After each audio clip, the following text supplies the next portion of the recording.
Há um tempo atrás, Deus, já há alguns meses, Deus tem-me falado muito sobre, não sobre mentes cativas, mas sobre o tema que eu vou abordar dentro desta mensagem, que é acerca de quem nós somos.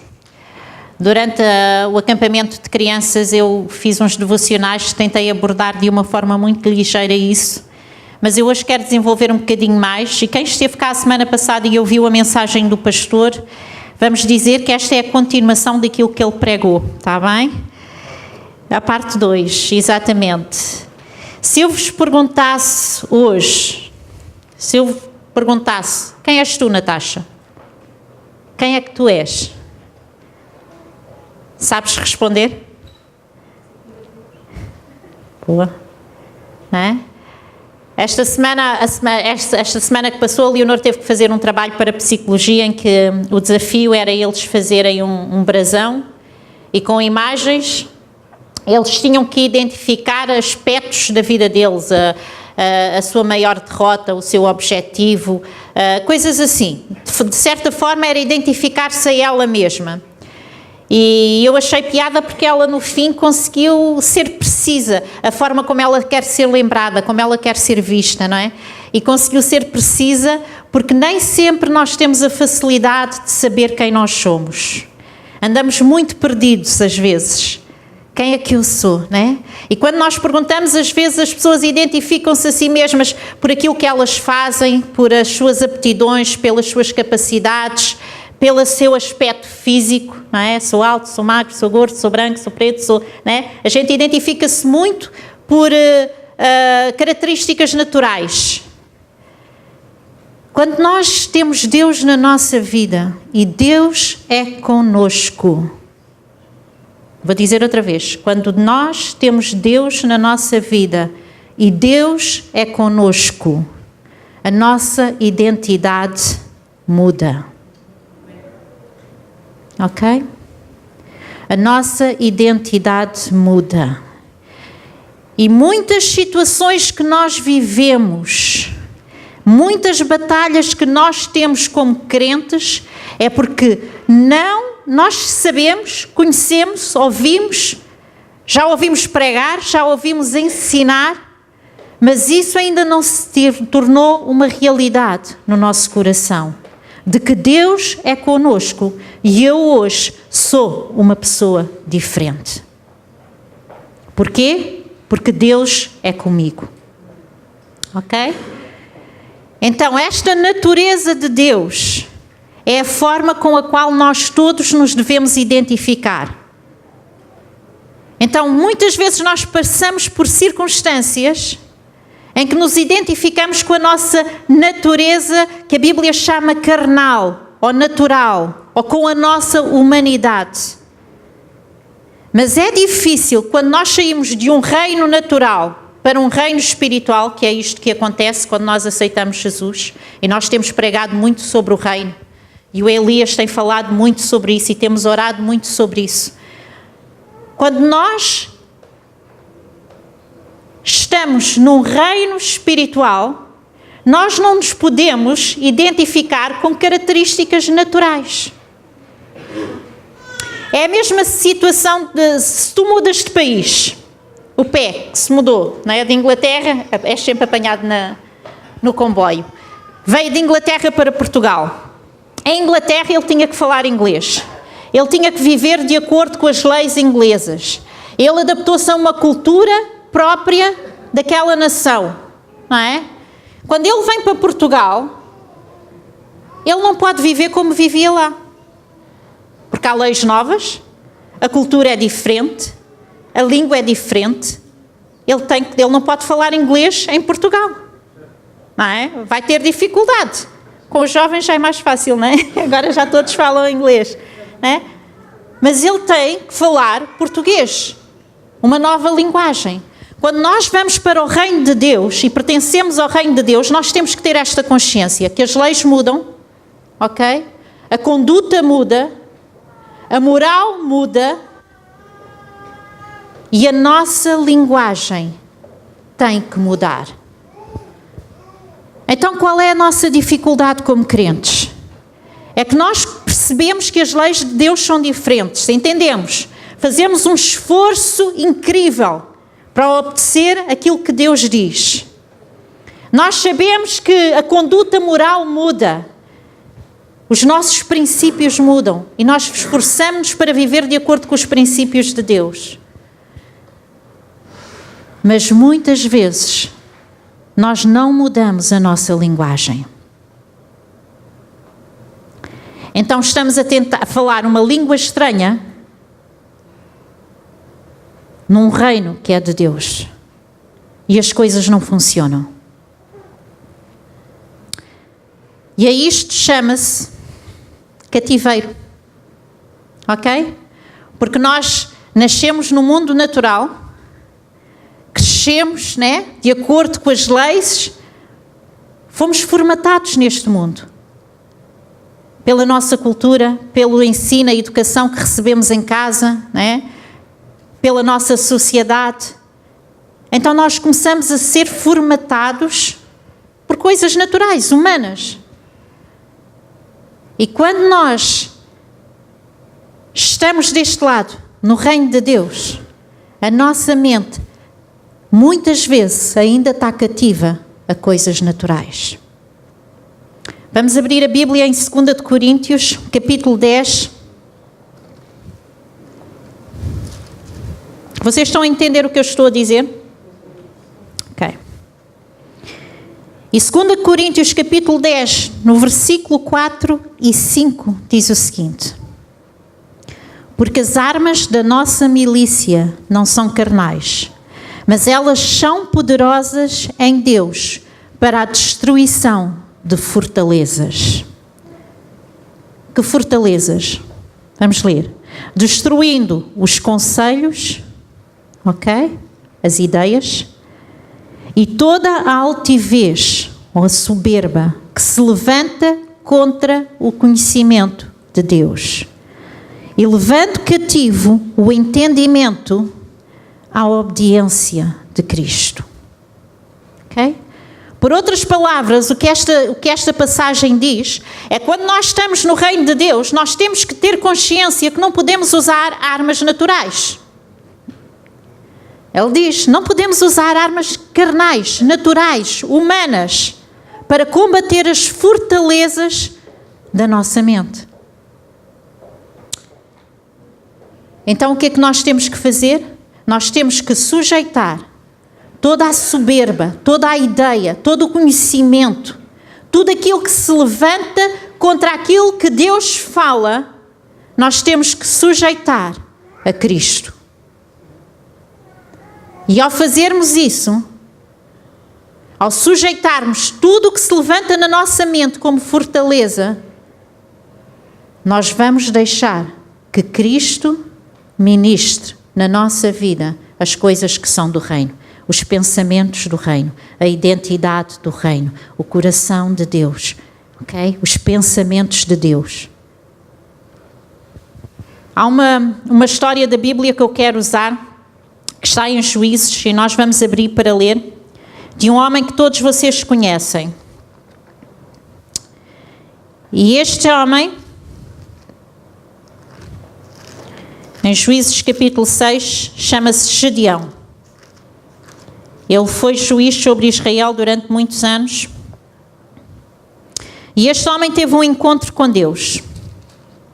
E no capítulo 6, a partir do versículo 11, diz o seguinte: nesta fase da história que eu estou a contar, Israel, mais uma vez, tinha desviado dos caminhos de Deus, tornou-se uma nação idólatra, e então eles não sentiam nem ouviam Deus falar com eles. E diz que Gedeão um dia estava, a partir do versículo 11, então o anjo do Senhor veio, assentou-se debaixo do carvalho que está em Ofra, que pertencia a Joás. E Gedeão, seu filho, estava a malhar o trigo no lagar para o salvar dos medianitas. Okay? Isto porquê? Porque eles eram perseguidos e atormentados por este povo, pelos medianitas. E o povo de Israel colhia, semeava, colhia, e vinham os medianitas e roubavam o alimento de Israel. Então Gedeão, ele ia às escondidas preparar, né, aquilo que tinha colhido para esconder, para não ser roubado. Eles estavam a ser atormentados, estavam a sentir-se aprisionados. E diz que ele estava ali neste processo e diz que chega um anjo do Senhor e lhe disse: o Senhor é contigo, homem valoroso. Nós vamos continuar a ler a história, mas quero parar aqui nesta parte. Este rapazinho que estava ali, com medo, escondido, a malhar, né, aquilo que tinha colhido, para poder esconder, porque sabia que o inimigo poderia vir e roubar pouco que eles tinham, chega a presença de Deus à vida dele, o anjo do Senhor. E o que é que o anjo do Senhor lhe disse? Qual foi a linguagem do reino? O Senhor é contigo, quê? Valoroso. Vamos continuar a ler. Mas Gedeão respondeu: ai, meu Senhor, se o Senhor é comigo, como é que tudo isto me sobreveio? E que é feito de todas as maravilhas que ouvimos os nossos pais contarem, dizendo: não nos fez o Senhor subir do Egito? Porém agora o Senhor nos desamparou e nos deu na mão dos medianitas. Então o Senhor olhou para ele e disse: vai nesta tua força e livrarás Israel das mãos dos medianitas. Porventura não te enviei eu? E ele lhe disse: ai, Senhor, como livrarei a Israel? Eis que o meu milheiro é o mais pobre em Manassés, e eu o menor na casa do meu pai. Gedeão tinha uma mentalidade de escravo. Ele teve um encontro com Deus e ele estava a responder a linguagem divina com circunstâncias naturais. Vocês entendem isto? E ele diz: tu dizes que eu sou homem valoroso, para eu ir nesta minha força. Ele se calhar até andava a olhar para os lados para ver com quem é que o anjo andava a falar, porque ele não se identificava com a linguagem do reino que estava a ser falado à sua vida. E ele diz: mas eu sou o mais pequeno, eu sou o mais novo, eu sou das famílias mais pobres. Como é que eu vou livrar Israel desta opressão? Quando o anjo falou com Gedeão, o que é que ele disse? A primeira coisa: o Senhor é contigo. O Senhor é contigo. E depois ele fala a linguagem do céu. Homem valoroso, vai nesta tua força, porque eu te enviei. Identidade divina. Gedeão precisava de tirar a mentalidade natural e começar a ver o que Deus vê. E que precisava de começar a aceitar o que Deus diz acerca dele. Nós precisamos de começar a aceitar o que Deus diz acerca de nós. E não somente aceitar, mas a falar aquilo que Ele diz acerca de nós. Ok? Então Gedeão está ali naquela dificuldade, porque ainda assumia esta identidade natural, aquilo que ele via, as suas circunstâncias, a sua pequenez, ok? A sua pobreza. E muitas vezes nós não conseguimos reconhecer Deus na nossa vida, mesmo quando Deus está a falar. O anjo falou e mesmo assim Gedeão duvidou.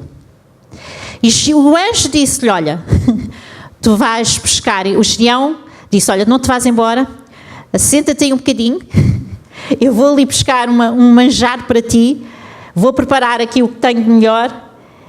E o anjo provou que era Deus que estava com ele. Ele trouxe o manjar, o anjo mandou-lhe colocar o manjar sobre um arbusto, uma não me lembro bem qual é a expressão que usam ali, estendeu a vara que estava com ele e incendiou aquela oferta.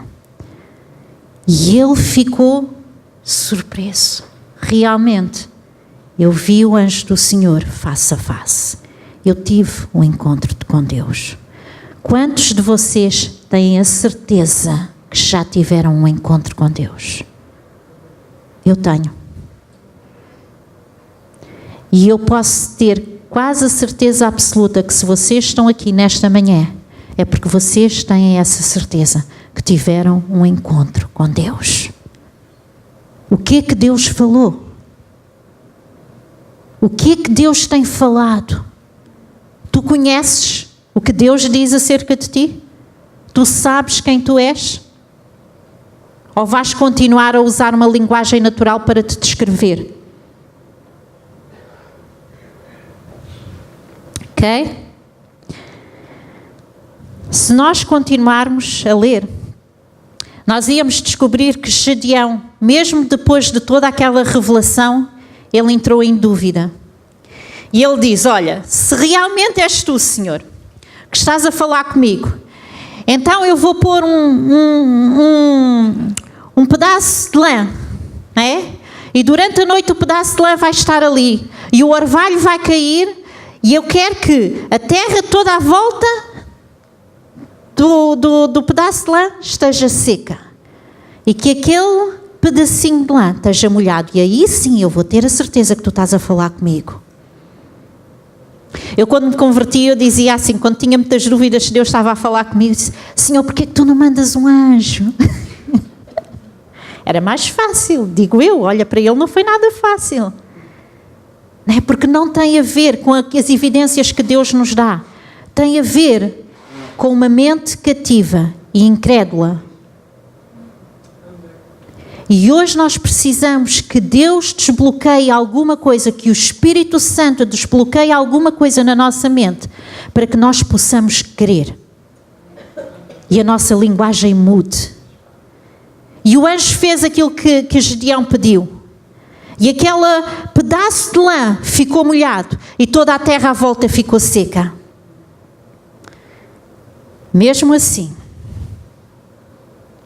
eu não quero abusar, Senhor, dizia ele. Eu não quero abusar, mas mais uma prova. Agora faz o contrário. Molha a terra e deixa aquele pedaço de lã seco. Sabem que a Bíblia adverte muitas vezes para nós não tentarmos Deus. Deus tem que ter uma grande misericórdia sobre nós, porque continuamente nós temos esta tendência de pôr Deus à prova. Deus não precisa de ser colocado à prova. Nós é que precisamos de provar que obedecemos e que queremos.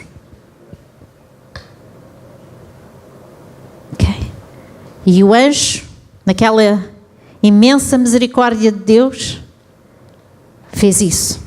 Deixou o novelo de lã seco e a terra toda à volta era úmida. Muitas vezes, mesmo depois de termos o encontro com o Senhor, como Gedeão teve, nós duvidamos. E Gedeão, tal como nós, ok? Teve o conhecimento, mas as ações dele contrariaram aquilo que ele viu. Porque ele viu que era o anjo do Senhor. A primeira coisa que o anjo do Senhor foi provar-lhe que era Deus. Primeiro disse-lhe, depois deu-lhe uma prova que estava lá. E nós muitas vezes também fazemos isso. Temos o conhecimento, mas a forma como agimos contraria o conhecimento que nós temos, porque temos uma mente cativa que não entende a linguagem do reino e não fala a linguagem do reino. Ok? Então eu vejo por toda a parte que eu vou, né, crentes presos, cativos, porque não entendem aquilo que Cristo, e hoje cantamos tanto sobre isso, aquilo que o amor de Deus fez por nós, A palavra de Deus diz que Cristo na cruz levou cativo todas as coisas que nos impediam de ser livres. Toda a maldição. Esta semana nós tivemos uma semana engraçada na prisão. Eu e a Isabel, foi engraçado porque nós temos um grupo que está a crescer e nós dizemos todas as semanas às reclusas: olha, vocês se tiverem dúvidas, se tiverem perguntas que queiram fazer, tragam, e elas nunca trazem. Então nós ensinamos semanalmente, e esta semana quase não houve oportunidade de ensinar, não é, Isabel? Porque elas tinham muitas perguntas. E foi engraçado porque elas falaram também sobre esta coisa da maldição.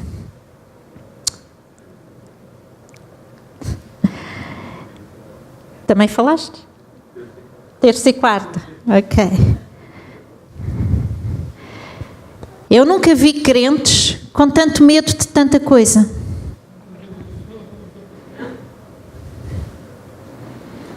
Jesus fez tudo na cruz por ti.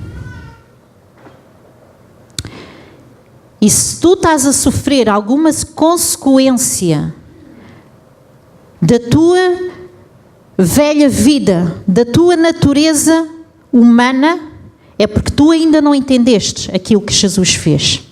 E tens uma área na tua mente que está cativa. Entendes isto que eu estou a dizer?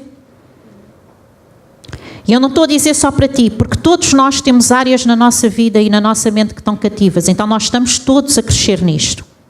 Mas temos que as reconhecer e temos que as colocar no lugar em que elas pertencem, sujeitas ao conhecimento de Cristo. Ok? E Deus deu-nos essa autoridade. Tu tens autoridade sobre o pássaro, como costuma-se dizer, sobre o pássaro que voa na tua cabeça. Tu tens autoridade para ele não fazer ninho. Entendes o que eu estou a dizer? Voltando às maldições. Já que o pastor falou, também posso falar. Espero que não diga nada contrário ao que o pastor disse. Eu vejo as maldições de uma forma muito simples. A Bíblia diz que o poder da maldição e da bênção estão na mão de Deus. O quê? É o que a Bíblia diz. A Bíblia diz que o homem tem poder, não é? Para falar e trazer vida ou trazer morte. Não é? Então temos aqui duas pessoas que têm autoridade sobre aquilo que nós usamos ou falamos como maldição. Vou usar esta palavra, eu gosto de usar outra, mas eu vou usar esta palavra que é mais perceptível para todos. Para mim, maldição é desobediência a Deus. Porquê? Porque nós vivemos em um mundo natural que está amaldiçoado. E Deus na Bíblia diz duas coisas. Diz assim: se tu obedeceres e caminhares e fizeres e andares segundo os meus estatutos, segundo a minha vontade, segundo a minha lei, eu te abençoarei. Isto não quer dizer que Deus anda aí agora, olha, vou-te lançar uma maldição. Deus, pum, olha, apertaste mal, toma lá, uma maldição sobre a tua vida. Não.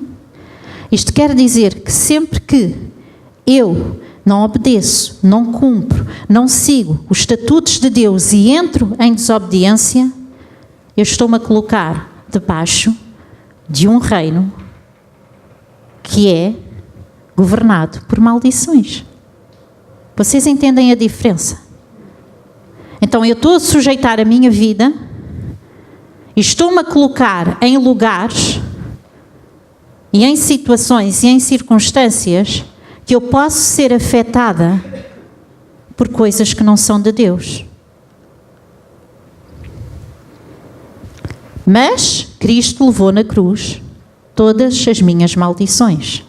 Isto quer dizer que se na minha mente eu entender isto e sujeitar tudo aquilo que eu reconheço como maldição na minha vida, porque Cristo já levou na cruz, se eu entender na minha mente que Cristo realmente levou aquilo na cruz, e eu sei que eu estou num caminho de obediência, de cumprir os estatutos de Deus, de seguir a vontade de Deus, eu sei que nenhuma maldição proferida pela boca de homem cai na minha vida.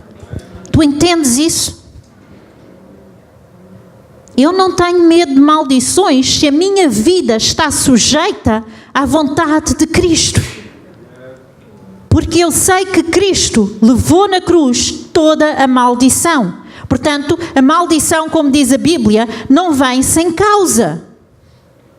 Não há causa para aquela maldição vir à minha vida. Ok? Mas nós temos medo de todas as coisas. Temos medo, não vou dizer isto porque senão tornamos-nos supersticiosos. Eu não vou fazer isto porque...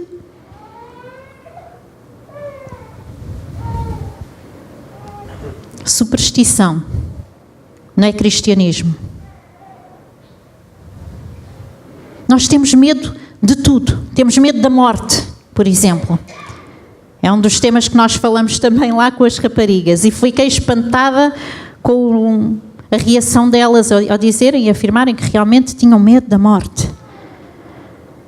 Como é que um cristão pode ter medo da morte?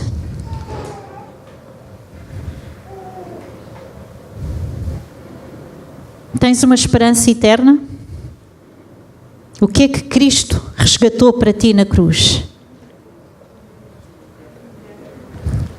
Uma vida eterna, uma esperança eterna. Nós temos medo do que nos vai faltar amanhã. Nós temos medo de não ter comida na mesa no dia a seguir. Temos medo de não ter dinheiro para pagar a renda. Temos medo que a doença sobrevenha à nossa vida. Vivemos com mentes cativas. Mateus diz que, Mateus capítulo 6, diz: se um filho pedir ao seu pai um pão, ele não lhe vai dar uma pedra. Quanto mais Deus dará aos seus filhos. Mateus 6 diz que assim como Deus veste os lírios do campo e alimenta as aves do céu, quanto mais Ele cuidará de nós. Ele diz que conhece o cabelo, cada cabelo, o número de cabelos que tu tens na tua cabeça, e os nossos cabelos caem todos os dias. O do Ruben já não tem nenhum. Deus conhece bem aí essa estruturazinha. Vocês entendem o conhecimento de Deus sobre a nossa vida? O que é que está a amarrar a tua mente? Que sentimentos, a angústia, ok? E nós recorremos a armas naturais. Nós procuramos o conselho do homem, nós procuramos o conselho do psicólogo, do psiquiatra, do advogado. E eu não estou a negar a importância de todas essas coisas. Mas, primeiramente, devemos sujeitar a nossa mente a Cristo. E se Deus tiver que usar uma ferramenta dessas para te ajudar, Ele vai usar. Mas o teu primeiro socorro vem do Senhor. Entendes isto? O teu primeiro socorro vem do Senhor. Porquê? Porque tu não dependes da medicação, tu não dependes do psiquiatra, tu não dependes do psicólogo, tu não dependes do médico, tu dependes da presença de Deus na tua vida, a tocar a vida de cada uma dessas pessoas para serem bênção para ti. Entendes a diferença?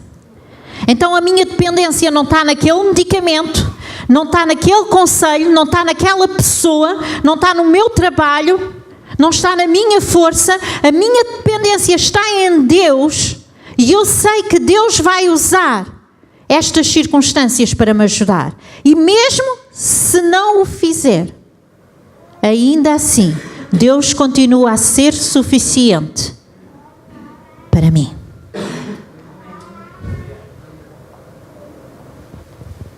Ok? Vamos continuar, já estou aqui a divagar um bocadinho.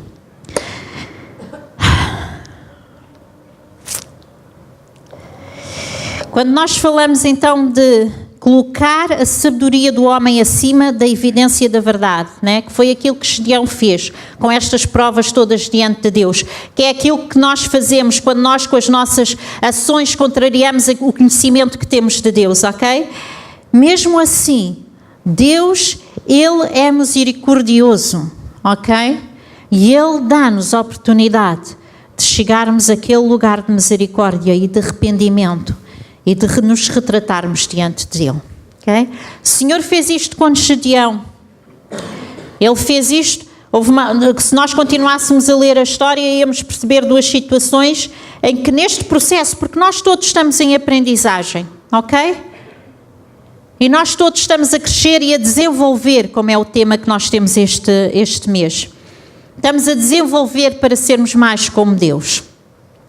E Gedeão, houve uma altura que depois destas coisas acontecerem e Deus lhe ter prometido que ele iria livrar o povo de Israel dos medianitas, ele depois Gedeão a prova e disse-lhe, olha, agora tu vais buscar ali um animal, escolher ali um bom animal da casa do teu pai e vais derrubar o altar de Baal e vais fazer um sacrifício a mim.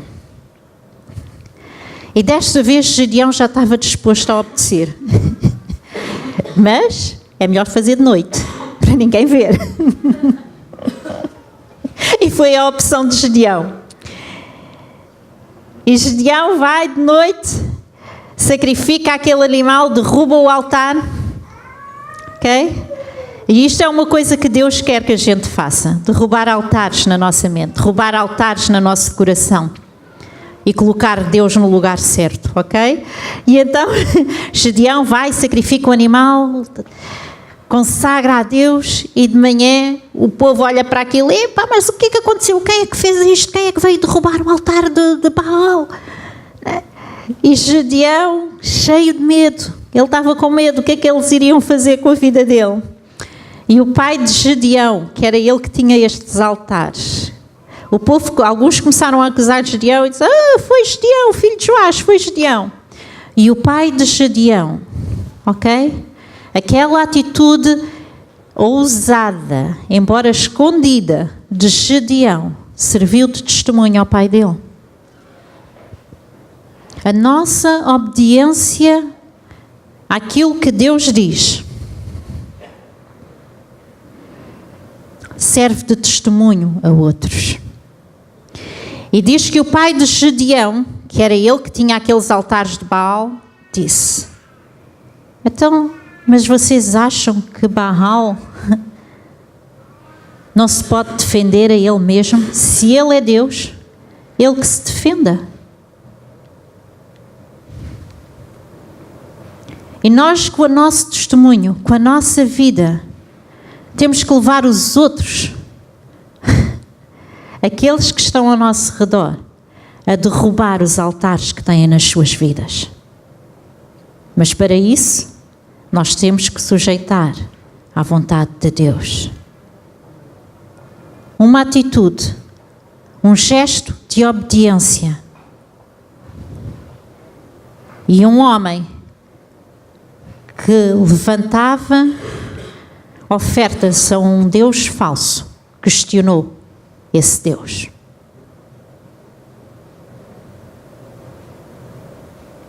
Nós somos testemunho da presença de Deus na nossa vida. Nós somos o testemunho vivo de Deus para os outros. Ok? Quando Deus manda Gedeão para ver o campo dos medianitas e diz que, e pronto, vocês já conhecem a história, Gedeão tinha 32 mil homens e Deus faz ali um processo de seleção dos homens e no final Gedeão fica com 300 homens para lutar com mais de 100 mil homens. Portanto é uma coisa grande, ok? E neste processo todo o que é que vale? É que Deus está-lhe sempre a dizer, eu sou contigo. Na nossa vida, o que é que vale diariamente é que Deus diz: eu sou contigo. Ok? Eu sou contigo. Então, neste processo de seleção, Gedeão fica com 300 homens para lutar com mais de 100 mil homens. Acho que era 130 mil, 132 mil.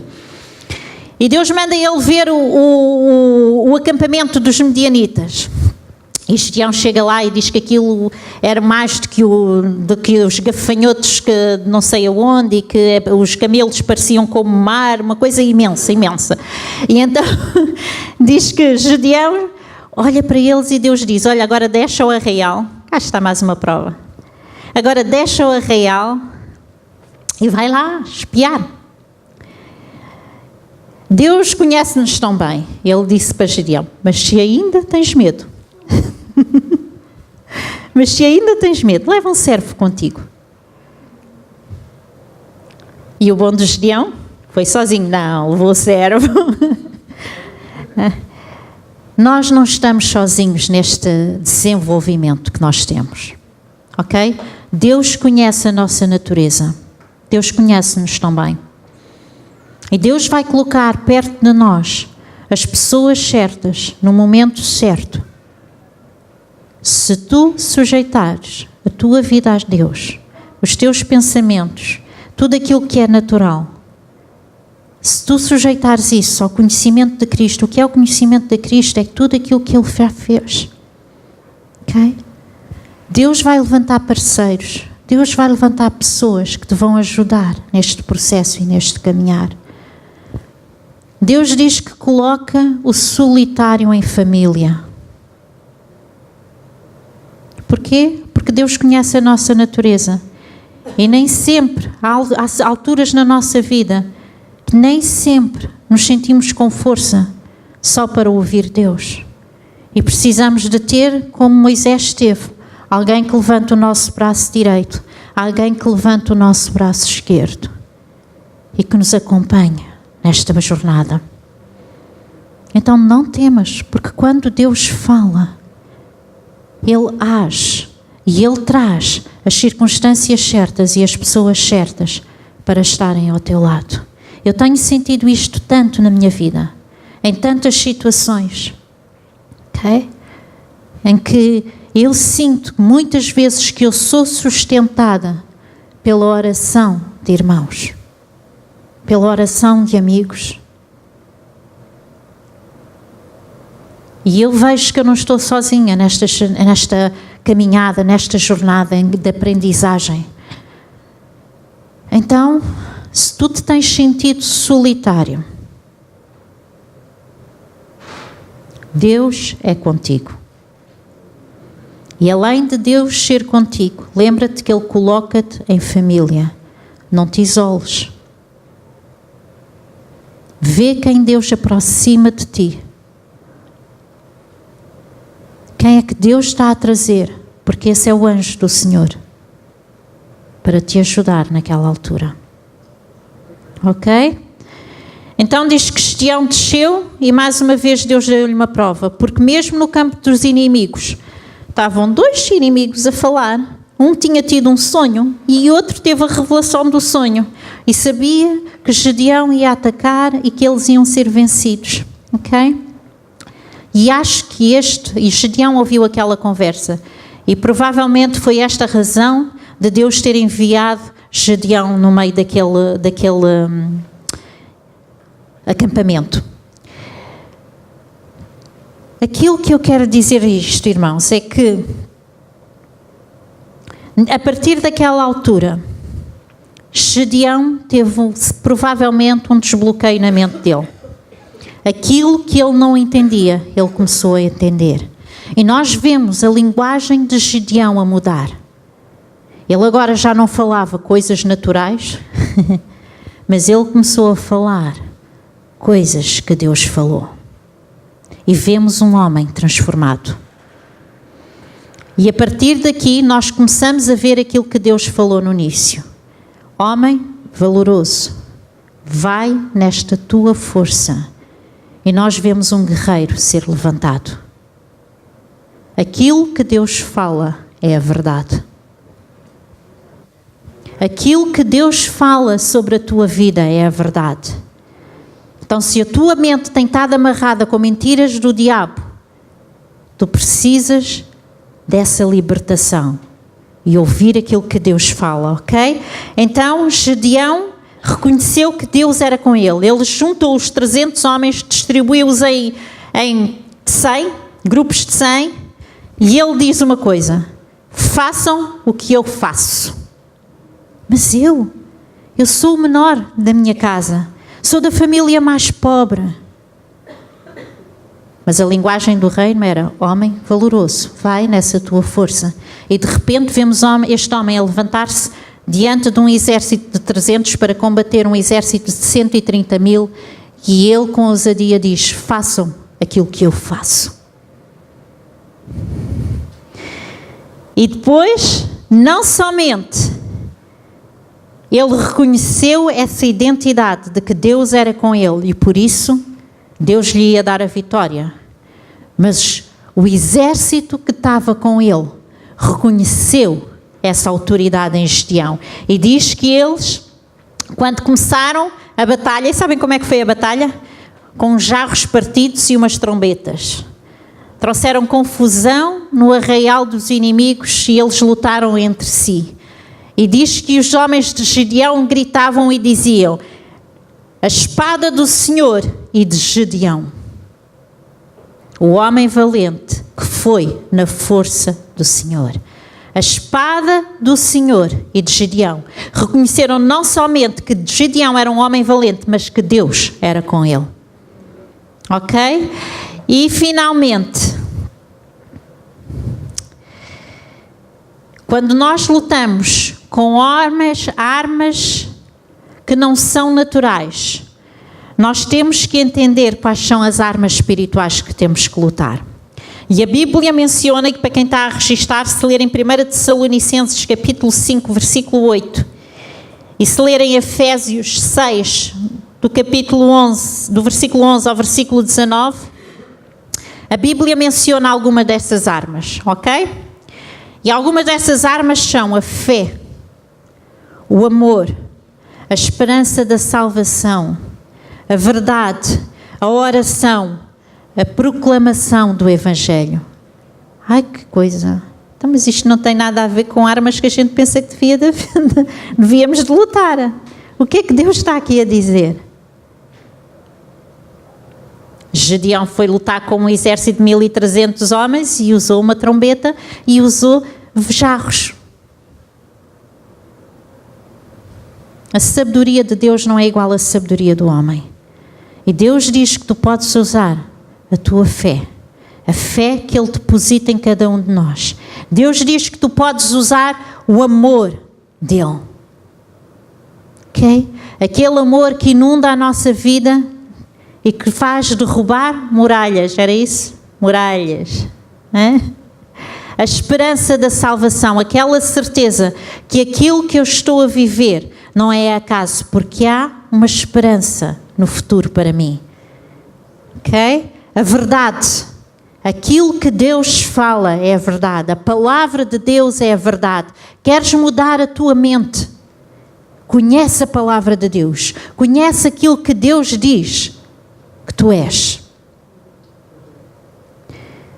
A oração aproxima-nos de Deus, aproxima-nos do seu coração, faz-nos entender o que Deus sente, faz-nos sentir o que Deus sente. Eu gosto muito destas expressões porque é mesmo assim. Eu quero ver o que Deus vê, eu quero sentir o que Deus sente, eu quero ouvir aquilo que Deus ouve. E a forma mais próxima de eu fazer isso é estar de joelhos. A proclamação do Evangelho. Gedeão proclamou o Evangelho quando ele derrubou aqueles altares e deu testemunho que Deus era com ele. Ao proclamarmos que Deus é conosco, esta é a nossa arma. Ok? Vamos abrir em Hebreus capítulo 4.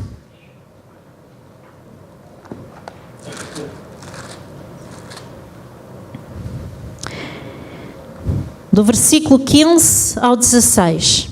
Diz assim: porque não temos um sumo sacerdote que não possa compadecer-se das nossas fraquezas.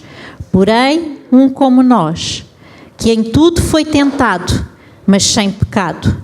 Cheguemos, pois, com confiança ao trono da graça, para que possamos alcançar misericórdia e achar graça, a fim de sermos ajudados em tempo oportuno.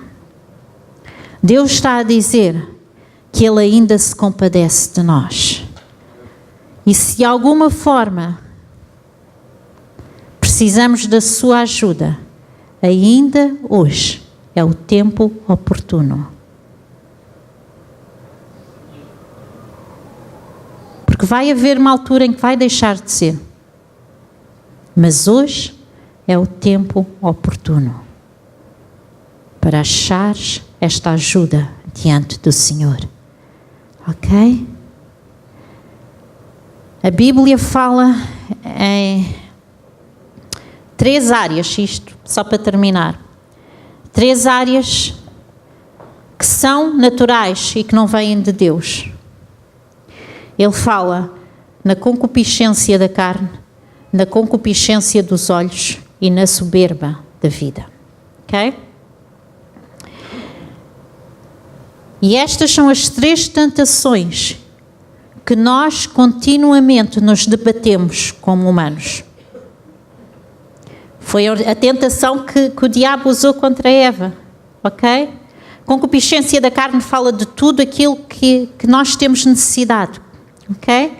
A concupiscência dos olhos fala daquilo que nós olhamos e desejamos. E a soberba da vida fala de colocarmos todas as outras coisas, ou qualquer outra coisa, ou só uma coisa, acima de quem Deus é. Ok? E Eva teve esta tentação. Ela diz que quando ela viu o fruto, ok? Viu que era bom para comer, a concupiscência da carne. Quando ela, além de ver que era bom para comer, ela viu que era agradável aos olhos. E desejável para dar entendimento. E esta foi a mesma tentação que o diabo trouxe a Jesus quando ele foi para o deserto.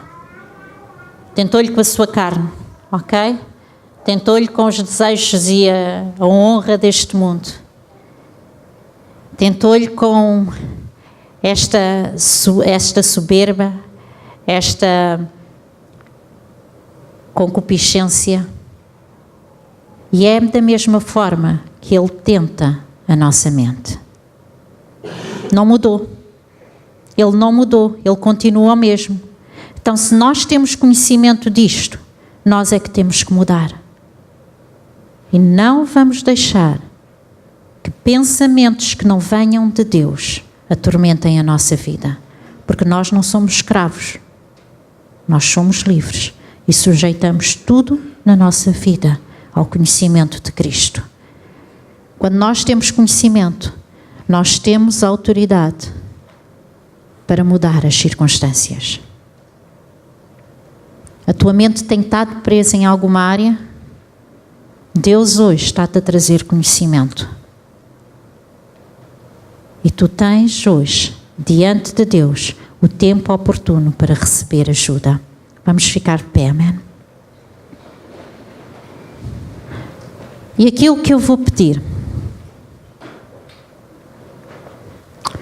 é que aqueles que nesta manhã, podem subir, podem, desculpa. Aqueles que nesta manhã têm sentido esta batalha, têm sentido esta luta, têm sentido que de alguma forma têm usado armas naturais e têm usado uma linguagem natural para combater aquilo que é espiritual. E não têm tido sucesso. Seja em vícios, seja em doenças, seja em situações que tu tens batalhado e tens percebido, eu não estou a conseguir ter vitória nesta área. E se tu hoje estás disposta a entregar isso a Deus e a reconhecer que a tua linguagem vai mudar, e que não vais falar mais como se isso te pertencesse, como se isso fosse natural na tua vida, como se fosse teu, porque não é. Mas tu vais agarrar a obra que Jesus fez na cruz, em que Ele diz que aquele que o Filho libertar verdadeiramente será livre. E hoje tu vais olhar para Jesus e vais dizer: eu quero a tua libertação. Eu aceito a obra que tu fizeste na cruz. E isto não pertence à minha vida. A minha mente não está cativa ao conhecimento do mundo, mas está cativa ao conhecimento de Cristo. E eu hoje quero ser livre e receber aquilo que Jesus fez por mim.